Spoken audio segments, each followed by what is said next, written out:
Hello, everybody, and welcome to the next edition of the Creative Smartphone Photography Show. It's Sab with you here in hot and sticky Paris, and I just wanted to show you my latest addition to the collection, or one of my latest additions, because people are starting to send me and give me mugs more and more often.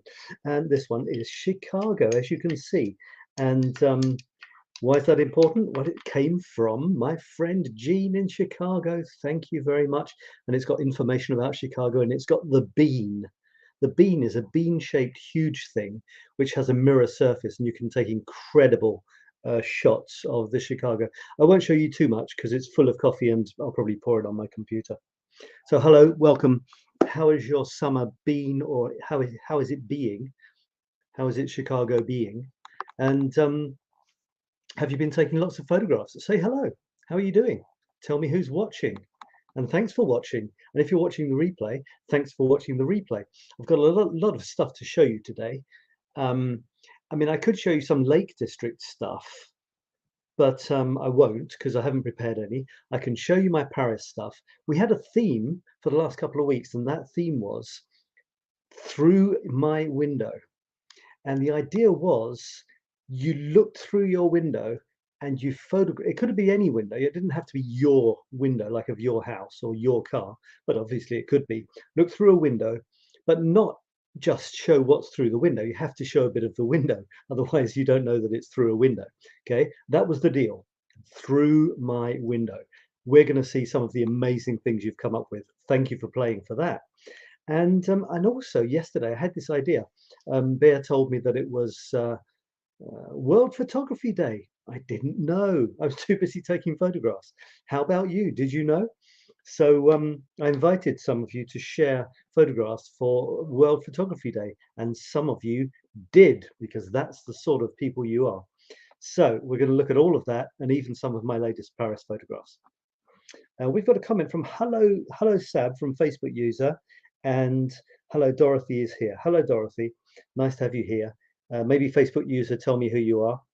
You have to go to, I don't know if this works for you, but the idea is you go to, oh, I don't know where it is. You go to streamyard.com/Facebook. I think it's something like that.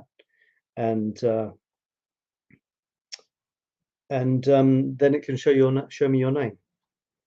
Okay, let's carry on. I think everything's ready to go. So we're going to have a look at, what are we going to look at first? I'll tell you what we'll look at first, and that's some of your photographs with windows. So I typed #window, and this is what we came up with. So here's Bear. This is a recent one, looking out of the window of an artist's studio. The artist is no longer with us. It was in the Montmartre Museum.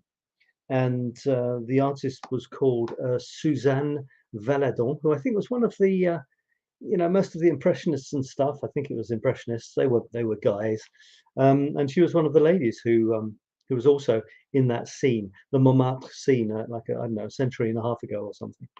So so let's blow that up. Like the angle, and I like the sort of artist's equipment stacked against the window.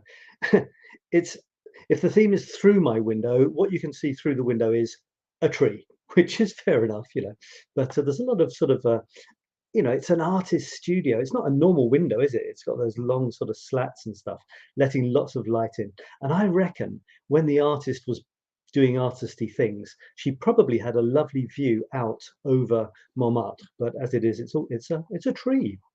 So that's cool. This is Teresa, and this one gave us some food for thought, because most of us couldn't work out what on earth was going on here.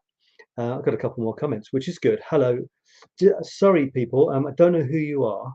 I've got hi Sab, and I've got Nazanin. Okay, hi Nazanin, nice to have you here, and I see that you contributed some stuff. So yeah, this was just amazing. We couldn't work it out. I was convinced it was a special effect where it literally does a mirror reflection halfway down the photograph, but no, it was actually a table. And I think she showed us somewhere that this is a table. She had a lot of people looking at this photograph. Look at that, all those people looking at this photograph. And somewhere she showed us the trick, and it looks something like this. There you go. You know, I'm still amazed that she got such an incredible photograph, even though I can see how she did it. Not a perfect reflection, because it looks like the table is marble, and it's not glass, it's just shiny marble, which is good, because if it's too much of a mirror reflection, you know, if there's no imperfection, then, you know, okay, it's a mirror, you know, but that's not very artistic. So the fact is, it's not a mirror. She found something shiny, and that's wonderful. Right, how do I get back? Okay, so there it is. Pretty impressive stuff of, well, you can see trees through here. I guess the thing that makes this impressive, apart from the reflection, is all this sort of paraphernalia. The amazing collection of roosters. I'll use the non-contentious American version. Roosters as it's sitting on the windowsill, which is lovely. Anyway, got to move on. Bear again, and this is a lovely shot of the Eiffel Tower from the Louis Vuitton Foundation, where there was an exhibition from J. Michel Basquiat and Andy Warhol. They did a collaboration. They did quite a few pictures together, although Bear said that it was clear which bit of the painting was Basquiat and which was Warhol. And the building itself is pretty amazing. If you ever get the chance to go to the Louis Vuitton Foundation, it's actually outside of Paris a tiny bit. It's in one of the woods, Bois de Boulogne. And I like the treatment. It's a muted treatment. You know, it's not too flashy. Then that's me. That was me coming back from the Lake District, and it's a grab shot. Literally, I looked up on the train, which was moving fast, saw this bridge and fumbled around and managed to get a shot. So, you know, it is what it is. And I do urge you to eliminate the word perfection from your photographic vocabularies. There's no such thing. And I can kind of prove that, because if you think about in the past, when I was getting into photography, I'm going to say something serious now, so I'll make myself look bigger. Oh, hang on. Sab from Jean. Don't know why my name's not showing up, says Jean. Yeah, I can't remember. I think it's, you have to go to streamyard.com/Facebook. I think that's it, and give them your name, or just say it's okay. But maybe you've done that and it doesn't work, so I'm sorry. So maybe just put Jean at the end of your comments or something. Nice to have you here, Jean. And did you see this, Jean? Did you see that I've been, you know, publicizing Chicago, and the right way round as well, not like in the video, I hope. So as I was saying, eliminate the word perfection from your vocabulary. When I was learning, getting into photography quite a long time ago now, and for the next few years, possibly a couple decades, the idea was to get your photographs higher and higher quality. You know, I would desperately be after the next lens. You know, I'd analyze the quality in all the articles, a bit like hi-fi equipment was the same. You know, which gives the best rendition, the purest, most natural colors, which is the sharpest, all this sort of, and not to mention the film. You know, the film you chose was so important. And this was all to get as close as possible to perfection, which was defined as being as close to nature, the real thing, as possible. What do we do now? We slap grunge filters onto our photographs. Why? Because they're too perfect. They look too much like real life, which is incredibly boring. Well, it's not, but, you know, if photography is to be anything, you know, any sort of creative hobby at all, you want to move your images away from reality, you know, and give them some sort of personality. So isn't that funny? So don't worry about perfection, because perfection has lost its point these days. You want to do what you want to do to your photographs to make them somehow represent your personality, so that we can see you shining through whatever you captured. This isn't exactly the same. This is a grab shot, so it's a bit blurry. But, you know, I was on a train. I took this on a train. I just looked up, saw it, and grabbed it. So, and I published it, even though it's a bit fuzzy. Who cares? It's a slice of my life, and it's pretty cool. Not sure if it's an aqueduct or a viaduct. I think it's for a train, actually, really for a train. Anyway, that's enough about that. What else? We've got Ingrid. This is quite clever. And she's taken a shot.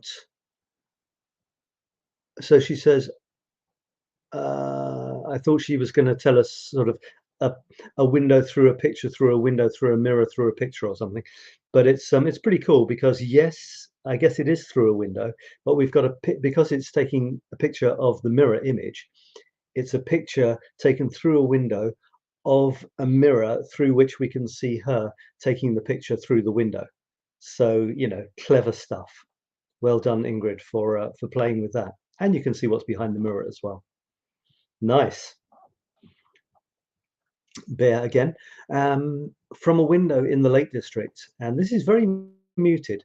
If you can, you know, sometimes I go too over the top on colors, and maybe Beatrice does as well, maybe you do, and it's really nice to tone it down sometimes and just decide, I'm going to make it muted colors. Sometimes you need to go to extremes, like oversaturated colors, then you realize coming back to very soft colors is actually quite refreshing. Guess who I am, says Nazanin. Nazanin. I don't know. Maybe Dorothy. Ingrid says, hello, Sab and everyone. Hello, Ingrid. Nice to have you. We saw a photograph of yours earlier. I hope you saw it. We just saw it a minute ago, this one. That's funny. Those two look quite similar, don't they? All right, where are we? This is Dorothy through a window, and you saw a cat playing. Cat's close to my tomatoes, trying to catch animals. Okay, yeah, that works. Well spotted. Is that the window of a car, or yeah, it looks like a window of a car. You know, cats, when they've got something in their mind and they're stalking it, they're very difficult to distract. This is me, and I said the shot was technically challenging. Maybe it shows. What I mean is, I'm shooting out of the window, which is very bright, including a lot of almost white sky. Inside, of course, inside the room, it's dark. As you can see, it's almost black in the bottom, and it's black, almost black on the inside of the window frame. This is a classic difficult situation to photograph. You can cheat, you can do certain things. I kind of liked it. I think it gave it quite a rich feeling, and the colors are quite rich. But there is a little trick you can do, and that's called HDR.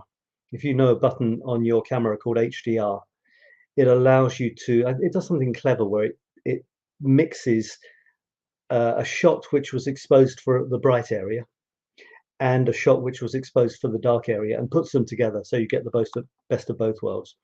Because I can tell you right now, in the first shot I took, which was exposed so you could see some of the detail inside, the mountains didn't exist. It was just white. The entire window was white, which is obviously a bit of a shame considering you've got these beautiful mountains. But if you expose for the mountains, the inside becomes completely black.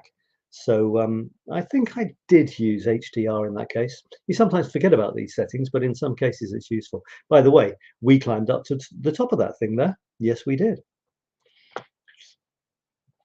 Ingrid says she saw her shot. Great. Love Bear's muted colors photo. Very pretty. Thank you, Jean. All right, let's carry on. This, by the way, some people ask me who did this picture, and they say, "Did you do it?" I think they're a little bit embarrassed. You know, they don't want to insult me in case a 3-year-old kid did it. In fact, an 80-year-old grandmother did it. It was my mum. She did it during the COVID lockdown. People were supposed to put fun pictures in their windows to cheer people up during the COVID lockdown. Although if no one was going past, no one would see it. Anyway, look at this. This is, oh my God, I almost said how wonderful this is. Then I realized it's my picture. Well, it is wonderful. This is a shot taken from that same window. And every night there was a kind of roosting, sort of bit of romance going on the chimneys. These are a couple of crows or jackdaws, I think, On these ones here, there were often seagulls, and they would do sort of jumping up and down type seagull things, and it was pretty cool. And then I put a grungy effect. It's only a roof, you know, it's not that exciting, and yet there's something about it. Doesn't it remind you of a lovely northern English town with the slate of not only of the roof but of the wall? Look at the side of the wall. This is local stone from the mountains in this area, Keswick or Skid or slate. So and I love chimneys. Yeah, everybody loves chimneys, and there are birds there. You know, it's not a dead shot, it's got birds on it, so I like that. I'm fond of that. Okay, Angela, what's Angela doing? I'm not even sure if I've seen this. Yeah, I said I loved it, so I must have seen it. So she put an excerpt from a poem called "The Window" by a Greek poet, Yanis Ritsos, to introduce my own window that I spend hours in front of. So how can I complain about this window? If you want, you open it halfway and without. Maybe that's part of the poem. I won't read the whole poem, but what a lovely shot. And isn't it wonderful? She's drawing a picture of the window that she's taking a photograph of, and we can see her coffee cup on a couple of books, and we can see what she's looking through as well. Beautiful. I love it when there are different layers to a photograph. It's very important. You know, we talk about foreground and background, having foreground interest, and yet when you've got, you can make that even more powerful, as she's done here. Not only have we got the drawing pad, she's drawing the window. I guess she's drawing the window, and we can see the window. Not only that, we've got a kind of even closer than that is her hand itself, which we know belongs to the person taking the photograph. So although the hand is against the paper, you've actually kind of got four levels, 4 bits of depth. You've got her hand with a pencil, you've got the pad the pencil is touching, you've got the window she's drawing behind it, and you've got what's through the window. So it's a beautiful 3-dimensional shot here.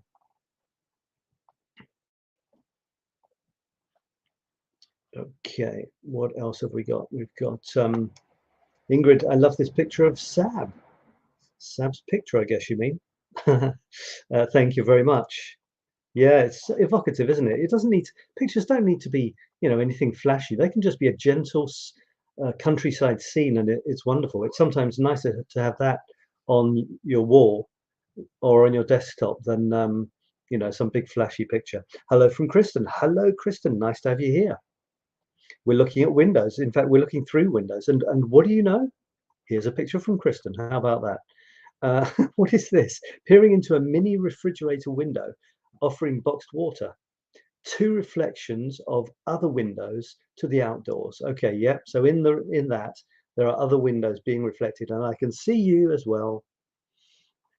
And this is Malibu Vet Clinic in Malibu. Malibu, isn't that a really exotic place?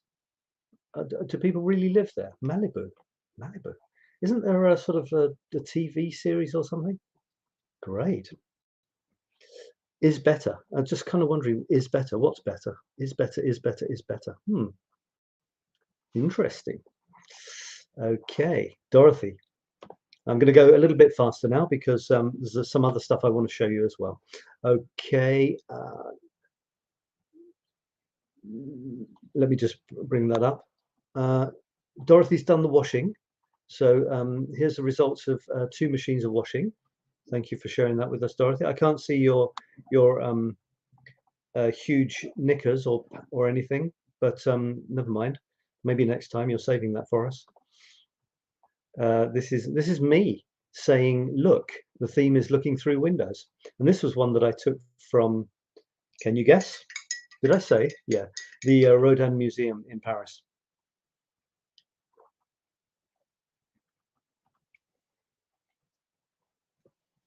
I recommend you you hook up with a woman in a red dress that you can put in every photograph, because it does help, doesn't it? And funnily enough, there was someone just slipping in on the right there as well. So without that, it would be a bit of an empty shot. So so there you go. Try to have something that's a bit interesting, either a human in that big empty space, and it's a path. You know, path would like to have someone walking along it, and also a bit of color contrast if possible. I'm not saying that I'm a genius because I got a woman in a red dress. In fact, it was pure luck. But maybe I saw her in the distance and I waited until she was in that position. That's possible. But you know, there are certain things you can plan and certain things you can't. But if you're aware of what would be good, you can. There's more chance that you will be able to include that in your shot. Even a tiny dash of red can make all the difference. Sometimes with very strong colors, the less is more. You know, if I had a huge bit of red, that would take over the photograph, but there's a tiny bit of red. Don't tell me your eye is not drawn to the red, the woman in red, even though it's a tiny part of the photograph. You probably didn't even notice the person on the right, did you? Okay, they're in black, so the black doesn't attract you as much. They're also not framed. This woman is framed in the top half of the window, plus the banister thing, the railing. It's a frame within a frame. So you know, you see a frame, so you look, oh, wonder what's in the frame. There's a bit of red. Oh, wonder what that is. So these are all tricks to make photographs interesting, to draw people into them. And you know, you should be thinking that in any given photograph. This is Jean on the way to the Rocky Mountains foothills. Wow. I think your Rocky Mountains foothills probably put my Lake District mountains to shame in terms of height, but so glad that my cousin's husband was doing the driving. Okay, and we're not traveling on the upper level. Oh my God, look at that road there. Yeah, you could be up in the air as well. Lovely photographs I saw from Eugene on your profile. Great. And what else have we got? We've got Jean again. This looks a bit scary if you ask me, looking through a gondola window. Although I can't see that actually. That looks pretty impressive. And Jean again. So you have hummingbirds in your garden, Jean. I can never quite understand this, how you manage to get these incredible shots of hummingbirds. And you've got a little picture there with, you know, that's not a real hummingbird, that one there, is it? So yeah, I'm very jealous of some of your shots there. And we're probably getting to the end of it. Now look at this moody one. That is, you know, something from a sort of not from a horror film. It doesn't scare me, but it's very, very atmospheric. Beautiful. And you can see it seems like it's taken through the curtain, because you can see, unless you've applied a special effect, I couldn't say whether you have or haven't. But that's very, very, very low key, isn't it? Very dark, except for the moon. And this one is impressive. This one really was amazingly eye-catching. A beautiful car to start off with. What is it? In French, they call it a 𝗚𝗏𝗡𝗏, something like that. 𝗚𝗏𝗡𝗏. In English, we call it a 2CV. And so a great car shape to start with. And then you've got, you know, beautiful windows, incredible reflection in the windows. You've got a mirror there, all sorts of interesting stuff going on. And the red, the beautiful red. And from my window, Dorothy's window, this is very magical. Don't know what's going on. I mean, well, maybe nothing's going on, but it just seems to be, you know, quite strange. You've even got this strange green thing here, which is probably something to do with the light shining into the lens, and yet it looks almost like a UFO or something. All right, Kristen again, a window modification. That makes me a little bit nervous, but I guess the dog isn't going to eat the cat, or the kitten isn't going to eat the dog.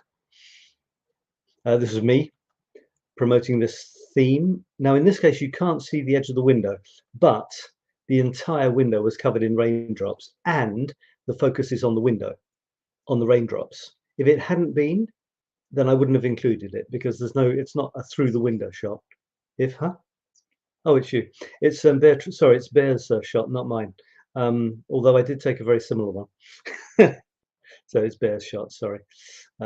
Do apologize for that. Yeah, that was a lovely wet day on a bus. This is Susan. Hello, Susan. Sunrise Reflections. I think you've got an amazing apartment, have you, Susan, which looks over this this view, which is I don't know if you'd been drinking that day or not, but or maybe the world was just turning rather quickly, and you you caught it. Pretty amazing. It's literally 45 degrees tilt, which is impressive. And interesting colors, very sort of just blue, green, and yellow. Very interesting. And here's another funky shot. We ain't over yet. There were lots of these. This really inspired a lot of people, didn't it? And 𝗏𝗴 was getting into poetry, and also a great shot. And one of the interesting things was I, and also a couple of other people, were really drawn to the fingers here, and adolescents, teenagers' fingers on the phone. And I think it's lovely that you can't see all of her face, because it's not about, if you could see all of her face, it would be a portrait. But it's not. It's, you move away from an actual person and more to that type of person. So let's say it's an adolescent on her phone on a journey. And, you know, maybe some of us know what that's like. We can identify, making it more global allows more people to identify with it. I love the fact you can see her eye, though. You can see her eyelashes. I'm assuming that's her eyelash. You can see it just enough, but you can't see her mouth or her nose. So it's an adolescent. It looks like a girl. And there they are on their phone. But look at the fingers. They're beautifully delicate. You know, there's something innocent, almost fragile, delicate about those fingers, which are beautifully highlighted against the dark edge of her jeans and the lovely background, which is a blur because she's traveling. You know, it's a lovely traveling shot. There's something incredibly evocative about traveling. It allows you to think. You've got time to think. You can't do anything. I mean, you can read and stuff, but you can't, you know, you've just got to wait until you arrive. So it's literally a window of time in which is kind of yours, which makes it special. So there's something I love about traveling. And if you know that song, I think it's by Robert Miles or something, called Children. And I think it's an instrumental, and the video is just taken through a train as it travels, and it's wonderful. You know, that song really sums up what traveling on a train means to me. How are we doing here? We've got Ingrid says the one with your mother drawing. Oh, my mother's drawing. Yeah, you like that one. Great. Jean says is better is boxed water. Okay. Interesting. Is better. It's a funny name for a water. Love all the lines in your shot with the women in red on the path from the museum. Thanks. Not sure who this is. Malibu is not at all exotic, so this must be, is it Kristen? But also lots of apartments. Feels like a small town. Most people are friendly. And Jean says we've got several female hummingbirds. I don't think the males. I think the males already headed south. My first question would be, how do you know they're women? Do they have different markings, or, well, I mean, maybe they have different markings. I mean, some birds are completely different, aren't they? Male and female, and others are very difficult to tell. I think I had some strange discussion about that somewhere at some point. Jean says, very sweet photo of the cat and the dog by Kristen. Yes, it was. And I'm assuming they were quite friendly. I mean, not all dogs want to eat all cats, do they? And we have hummingbirds here as well, says someone. Thanks for all your comments, everyone. If you're watching the replay, thanks a lot as well. All right, so I think we're nearly at the end of our window shots. Great that 𝗏𝗴's getting into poetry as well. And she just recently put a new section, a new chronicle on her conic chromatique, which is chromatic chronicles. I don't know how you I don't know how you say it in English actually, but she's got she put a little section with a few of her poems. She's starting to write poetry, and there's an example. Okay, and another one from Angela, again with a very interesting effect. Don't know if it's added afterwards or if it's all taken through a curtain, but very atmospheric. From my room's window, and the sun got fired. Can't take my eyes off it. Lovely. And Nazanin, and it's a mishmash, a multi-dimensional photo taken from my balcony. I remember you showing me this before, I think, with lots of interesting things going on. It's great. I don't know which way I'm looking because there's a mirror, isn't there? There's also a mirror involved somewhere, which reflects the window, reflecting the mirror or whatever. Multi-dimensional, angular, wild clouds heading into the distance. That's nice. Loves capturing beautiful landscapes through the car window. Nazanin again, looking through a shop window. Excellent. With a lot of reflect. It's quite a confusing photograph. Well, that's interesting, isn't it? It's a really good thing to do, is to take photographs through into shop windows.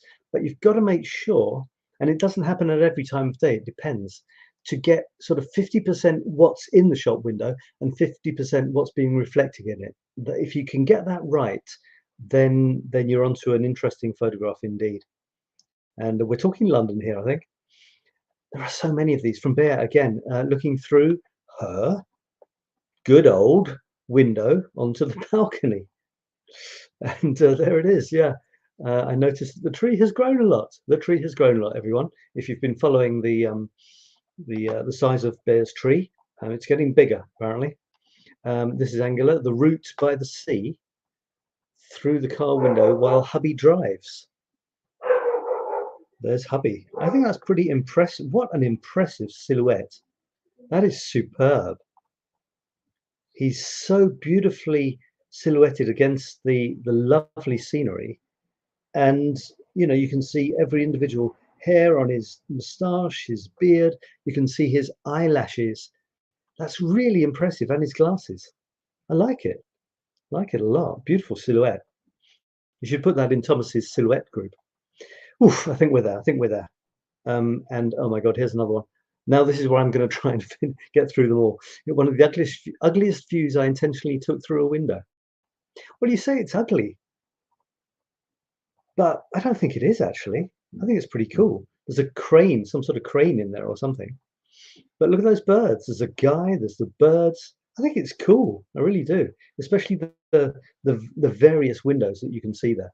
Yeah, good for you. And so a Parisian balcony.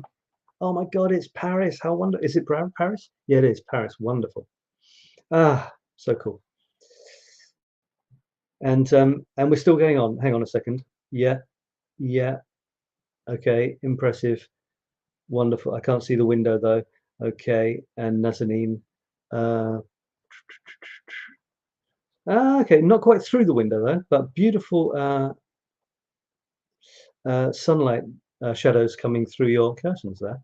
And I've got to stop with these windows. I need to do other stuff now.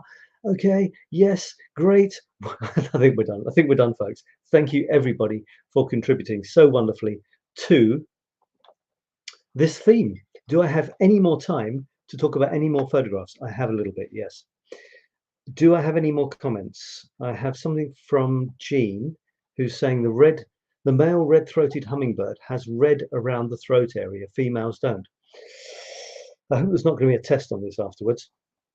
I was very impressed when you said, I was very surprised to see, I don't know what you had a very complicated name with about 4 different parts to it, which I would have described as a yellow butterfly. But I was very impressed by that. I think you're a bit of a connoisseur. And Angela's reflection in the red car window is an amazing shot. Yeah, I agree. All right, so let's move on. By the way, I will be running my photography masterclass. If you haven't done it before, then do it. I'll be doing it again starting in September, finishing at the beginning of December. So it lasts for 11 weeks, including 2 break weeks. So that's 9 weeks of work, 9 weeks of amazing creativity with a couple of break weeks. If you know anyone who you think would be interested, let them know. That is happening soon in September. And what else can I tell you? All right, so let's have a look at the next thing. What is the next thing? The next thing is going to be, I'll show you some of my photographs, and then I will look at some of the photographs that you contributed for World Photography Day. So what have I been up to recently? This is more or less my latest chapter. I've done another chapter of photographs. The chapter is 9 square photographs over 9 days. I've got a chapter coming up and it's all numbers. It's just 9 street number photographs. My theme, I recommend that you have themes in your life, photographic themes. If you're a creative person, have a theme for whatever it is you create. You don't have to, the way I look at it is, this stimulates you, and when you've got a theme, your brain can't help looking out for examples of it. And it doesn't matter if you don't do it all the time, but because you've got the theme in the back of your mind, you're more likely to see it. And having a theme means you can present a collection of, it gives coherence to your work. So, you know, you imagine showing someone a panel of 6 photographs and they're all on the theme of a striking red car, or amazing sunsets, or rusty door handles. It doesn't matter, but it's so impressive when you've got a theme and you devote some time to it and you finish with a collection you're really pleased about. It also takes you up to the meta level of photography, in where you go beyond the frame, beyond one photograph, and you try to make a series of photographs hang together. It's like the next level up from making a single photograph really good. So there you go. So I've got a theme coming up. To be honest, I didn't know what to do with these photographs. They're just street numbers. So I've put them together as 9 photographs together. They look okay. I've just got to think of something to say about them. Okay, so this one is my latest chapter. If you would like to tell me if there's one that you particularly like, or if you have a question about any of these, then please ask. That's what I'm here for. You know, either about the subject itself, or if there's something photographically speaking, you'd like to know why I did something or why I didn't do it a certain way, please ask. That would be wonderful. So let me go through these quickly. Well, in terms of trying to make these, I don't take the shots as a group of 9. It's kind of random shots, then I try to pull them together a bit. Okay, but unless I've decided beforehand to do a coherent set of 9 which will look good as 9, it's kind of pulled together. So for example, I put a bit of sky in the top left, well, a lot of sky in the picture in the top left, the top right, and the bottom right. Okay, and also in the middle. So there's this kind of diagonal going down the shot from the top left to the bottom right, which they all those 3 have a lot of sky in, and another diagonal going up to the top right. That pleases me. I like the 2 bit. I put the bits of sky up in the top because sky is normally at the top of, you know, what we see unless you're standing on your head. So that's kind of logical. I occasionally put things which are more down, like feet or the ground or grass, at the bottom of the grid of 9. There's not much of an example of that except this one here. I'm obviously, this one in the bottom left, I'm obviously looking down, and Bear is with a very rare blue Wallace fountain. So I'm looking down. It's clear that I'm looking down because you can see I'm looking onto the top of this fountain, and it's quite stubby, so it's not very high. She's bending down, so I'm looking down onto her head, and you can see the ground. So, you know, it's kind of logical. I think the blue of this fountain also is kind of complemented with the diagonal. It kind of finishes the diagonal, which also has blue in. Apart from that, you know, sometimes there's no coherence. Having said that, you know, like the one in the top middle with the person's face in a bit of street art. Okay, here's my face with a bit of street art behind me at the bottom. So there's a kind of coherence there. Top, middle, bottom, middle. And then on the left and the right, this was the same event. I literally was in the same place. I moved the camera to the left. I saw this guy, the policeman. I moved it to the right. I saw this little girl. I also placed the photographs so that you might imagine that the guy on the left is looking across at the little girl. He literally could have, in real life, he could have looked in that direction and seen her. Also, there's something which pleases me, and that's he's off on the left of this photograph. I'll make this bigger now. He's on the left of the photograph, and it's quite nice to give him plenty of space to look into on the right. Also, you see where he is. He's guarding the 14th of July parade. You can see that in the background, obviously. I kind of had a muse in my text, which is here. I thought, what a funny job. You know, you're at one of the most impressive events of the year in France, and his job is to have his back to it. And then that sort of sent me off on a muse on jobs, the sorts of jobs that people do. And I could easily go off on a muse on that. That always interests me, you know. Wouldn't I be happier as a street cleaner? You know, I often wonder, I often ask myself that, and I sometimes think the answer would be yes. But I'm not. And then there's a little girl here. You've also got the contrast in colour, bright red, bright, blinding red and black. Although there's a touch of red on the flags there. And then the sort of seriousness of a job which, you know, may involve putting your life in danger, and the innocence of childhood, which is quite sweet as well, with the kind of, you know, ominous, well, you know, here's a vehicle full of people ready to kill you if you're in the wrong place at the wrong time. So there's all these sort of strange contrasts, yeah, which is pretty cool, I think. So again, do let me know which of these photographs strikes you. I'd love to know. So let me go through these one by one, but with one observation on each. This is an example. I love sometimes making the horizon really low. You know, some people, we talk about the rule of thirds, you know, put the horizon a third up from the bottom or a third down from the top. If the sky, you know, if the sky is amazing, make it 2/3 sky. I like to go to extremes, put it as a slice, a sliver of horizon, of land with a stunning sky. You might think that's weird or stupid, but think about it. Sometimes less is more. So the sky is really big and impressive, but it's still empty. And you've got this very highly concentrated bar of humanity along the bottom. But it kind of makes us seem insignificant when you compare us to the vastness of the universe, which is really what we're looking at here. You know, beyond the clouds, you've got sky. What are you looking at when you're looking at sky? Well, you can't see it, but you're looking into the depths of the universe, in fact. So I like that. And of course, there's Lady Eiffel. I put it down in the bottom right. I just thought that was quite funny.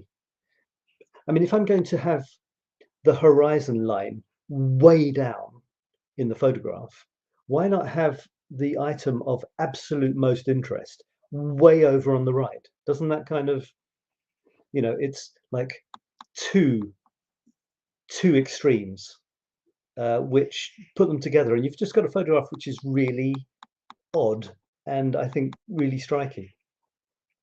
You've got the crane. Can you see the crane there in the bottom right? Which at first I thought, oh damn, there's a crane. That crane, that's a shame, messes up the photograph. And then I thought, no. And in the text, I kind of talked my way out of it. I'll just blow that up so you can stop it and see what I came up with. I started, an unsightly crane blemishes this otherwise flawless picture. Modesty or what? Or does it? And then I ramble on about why I think actually the crane's okay in the end. That wasn't very short, was it? I've got did you time your shot with the little girl and the tank in the background, or did you discover the tank afterwards, Kristen? I didn't really time it. No. I was focusing on the girl, trying to get any shot where she was quite interesting. Her mother kept sort of coming up to her and stuff. I'm not saying it's wonderful, but it's what I got. And the truck behind just happened to be behind her. You know, you can't judge that. You can't say to the little girl what to do or the truck to just stop there for a minute. No, so that was pretty random. You know, I mean, it could have been anything. Could have been soldiers marching, whatever. Yeah. So thanks for your question. On the top right is another impressive sky, nice sky, looking up, which with a reasonably wide angle lens. I've still got an iPhone version 8, so it's just got the standard lens. It hasn't got a super wide angle, and I'm desperate to have one. But you can still get a pretty good, you know, wide angle effect. Sometimes to get everything in, I have to get my head really low down to the ground in order to get it, you know, seeming a bit more wide angle than it really is. I love it when sort of lamps come in at strange angles from the side. You can see the buildings going from the other side at an angle. And the thing I really was interested in was this strange coloured building at the bottom. But in the end, it's more interesting to have all of these other elements coming in.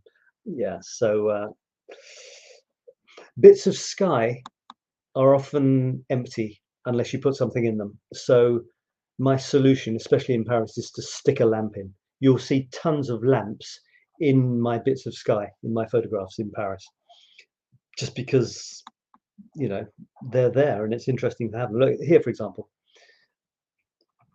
there's there's a bit of sky and there's a lamp. Okay, maybe the lamp was there, but still, you know, I made sure to get it in. I made sure the lamp wasn't touching the edges of the photograph. The lamp was important. Having said that, this is a crazy building, and I call these buildings paper apartments. In French, paper appartement, because it looks like they're pieces of paper almost. They're that thin. It looks like it's one brick thin, this facade. It's not. It's an extreme angle. It's a pointy bit on this end. It's pointy. It's like an extreme angle, like this, at the end. And what I do is I move to the edge of the building. I move off to the edge, just to the point where you start to see the building going at an angle behind it. And then I move back so that you can't see it. If I'd moved 2 centimeters to the left, you'd have started to see the back of the building, even though it's a very sharp angle. I mean, I don't think anybody lives in these left-hand apartments. Maybe that it's a storage room or something, but that's the trick, to get it to look just ridiculously. And the effect is accentuated by the fact that they've left these bricks here, which are supposedly to help the building join on to a new building if ever they build one next to it, you know, so it sort of locks up like a jigsaw. Often enough they don't do that, and it's just left looking ragged. Wonderful. There's a lot of these in Paris. It's a real curiosity. And there you go. There's no human interest, but it was difficult to get that. I was waiting for a tram, so that was a bit of a grab shot. This one here, again with the Eiffel Tower. You see there's the Eiffel Tower slammed over on the left, and here the Eiffel Tower is slammed over on the right. So again, trying to get a bit of coherence on that diagonal there. I thought it was funny. I saw this after the fact. I mean, I obviously planned to have this weather vane in the shot, but as I was playing with this photograph afterwards, I thought, wow, this weather vane thing looks like the Eiffel Tower on its side, with a kind of funky moustache on it as well. So I thought that was pretty cool. I like to put angles in my shots, as you know, probably. You put too much of an angle, I don't know, you know, you could say any angle. If it's not horizontal and it should be in real life, then you either like it or you don't. But given that I like angles, there are some angles I think are too angly. And one of those would be 45 degrees. Imagine this horizon went from the top left to the bottom right. Unless there was a really good reason to do that, or 45 degrees anywhere in the shot, unless there's a good reason to do that, for me, that's too far. It's just got weird. If you're trying to do something weird and abstract, great, why not? But for me, I love putting angles in, but I put them a few degrees off, not 45 degrees. And then of course, it's entirely up to you, whatever you like. So for example, this angle here, I liked. You've also got to make sure that it looks cool in the frame that you have. I use squares, so that's unchanging for me. But don't forget to see where the angles go in the photograph. For example, you can see the top of this pointy bit has a tiny bit of space, and then it hits the edge of the frame, and it's the same amount of space at the top there as, more or less, as the edge of the moustache thing to the edge there. This is important, you know, when you tilt the frame, if you want to do an angle, think about that. Does it fit nicely into this top right hand corner? What about the Eiffel Tower here on the left? Is the same space between the Eiffel Tower and the left of the photograph as between here on the right, etc. So think about all that sort of stuff. This sort of thing comes naturally, and in the end, it's art. There's no rules, or if there are rules, they can be broken. But there's a certain coherence which comes to you. It feels right, and in the end, you have to decide what that is. Okay, I think that's pretty much it for those photographs, without going into sort of details about Paris. And this isn't the Paris show. That's coming next week, actually, or in a week or two, will be my Paris show. This is some street art. I keep seeing art made with Scrabble tiles, or at least imitation Scrabble tiles, all over the place. I think I've missed a trick here. So maybe I'll start putting Scrabble tiles on my street art. I don't know yet. All right. Maybe I should have made. I've been looking at those, but I've had my head big all this time. Sorry about that. Really apologize. Sorry for that. Very interesting contrast of the camouflaged coloured tank to the innocence of the child dressed in bright red. Yeah, absolutely. And the middle picture with the house is my favorite, which is this one. Yeah, it's wild, isn't it? Yeah, I'm sorry if all that time you were just seeing a big picture of my face. There you are. Here are all these wonderful shots. There you go. What are you producing? Are you working on a theme at the moment? What have you got in the pipeline? Have you got a collection planned? Have you got a theme? I won't blow up the picture of me. That's maybe a little bit too much for a Sunday evening. Okay. And I'm just going to very quickly look at some of the shots you shared under the theme of World Photography Day. Realized it was yesterday, and some of you shared some shots. I even did a little video, look, with the Chicago mug the wrong way round. There it is. And because I did it in about 3 different places, I got 3 different places people were contributing. From Kat, who lives in France, actually, a lovely shot. What a beautiful place to go for a walk. That's beautiful, Kat. Thanks very much for sharing. Beautifully composed as well. The big tree on the left, a couple of small ones in the middle, the sun behind, a misty feeling. The horizon is down in the bottom third there, and a little bit of tree filling in that top bit of sky. Lovely. Here's one from Ingrid. Amazing blobs of stones. They really look like they're from another place, another planet. And this is your mother. Humanity small in front. I like the horizontal composition that you've done there. You've made it almost panoramic, which is wonderful for the stones. Nice, nice one. And from Esther, really up close and personal with a flower, intense yellow color. A lovely shot. Yeah, sometimes, you got to get really up close with flowers, otherwise shots can sometimes not be that impressive, not as impressive as you meant them to. One way to do that is get so close to the flower you can't even see the edges of it. This is from Bear, the sky and a roof in Paris, shot last Monday. I like this a lot. I like the angles. Look, doing, doing, and then the one from the roof coming in there, and a chimney right in the middle.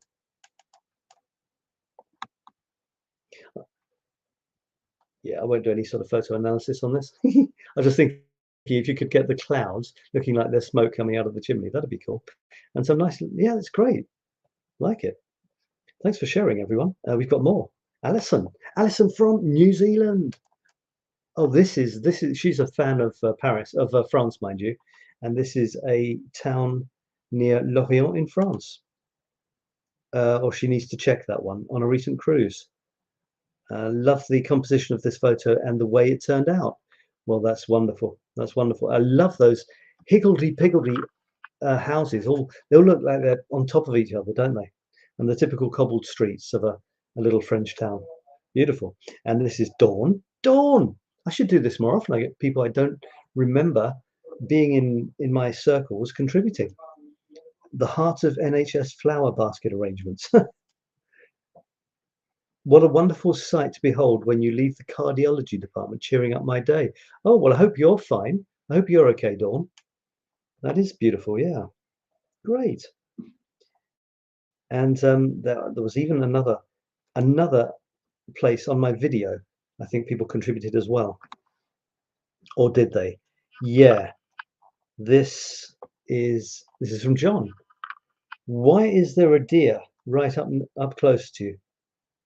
Wow, I'd love to be in a place where The deer that I see in the fields near me are so far away, I just about get a glimpse and then they turn tail and I just see their white bottoms. Thanks for showing us that, John. Beautiful. And feel free to join the, you know, the weekly themes in the group. Now, there were some in the group as well. Oh, here's Jean's butterfly. Look at that shadow. Beautiful. She's getting all technical. An eastern tiger swallowtail butterfly. She doesn't even say yellow. I would have said a yellow butterfly, but there you go. Actually, the shadow looks more menacing than the butterfly. That's pretty impressive. Let me get on to the ones that people shared for photography. This is from Rob. Jean did share that one. Thank you very much, Jean. I think you had another shot of that, didn't you? This is an amazing one from Rob. Absolutely beautiful. We're on the hour mark, so we're at the end of the show. He said he bought this property 30 years ago, and the little cedar was old back then. It's seen countless sunsets. It gets damaged from shifting lake ice during the spring thaw, a testament to its strength and resilience. Wow, what a beautiful place to escape to, Rob. Thanks for sharing that. And this is from Nazanin. This is Regent's Canal, which I wasn't far from, but I didn't see it recently. And yeah, I know the canals in London and sometimes in Paris, I think, get covered in this green stuff. And I don't know if it's good or bad. I've got a feeling it's not good. But if they're eating it, then maybe it is okay. Young swans. That's a lovely shot. Thank you for sharing that. And we're at the end. So there you go, folks. I don't think I have anything else to tell you except a couple of, well, I guess one. Well, for a start, we need, you can see it's getting dark here, can't you, in the suburbs of Paris. We need a new theme. We'll have a new theme, although coming up in a couple of weeks, there will be a week, which will be, I'm not quite sure how to do it, but it's going to be a week of turbo boosting your photography.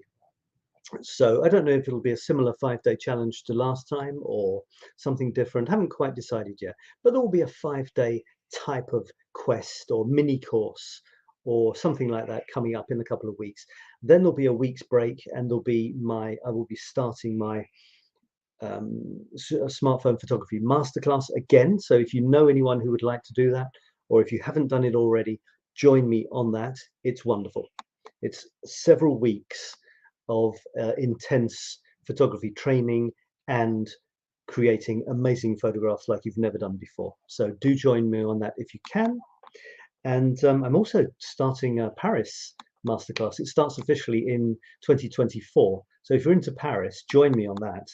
And it's all about Paris. Everything I know after 30 years here, a passion that's lasted 30 years and just hasn't stopped. It's based especially on the history and the curiosities of Paris, the architecture, anything that I find interesting about Paris is basically going to be there. It's going to be my life in these Paris masterclasses, which will last a year. There'll be 3 parts of Paris masterclasses. I've divided Paris into 3 sections, and they will run throughout the year. So there it is. I'm also doing starting English lessons as well. So I'm busy. I'm a busy boy. And that's it. So thank you everybody for watching. It's been really nice to have you with me. I appreciate it. This is our little encourage your friends to come along if you can. This is I want to get more people in the group as usual, of course. I say that, but I don't do anything to do it.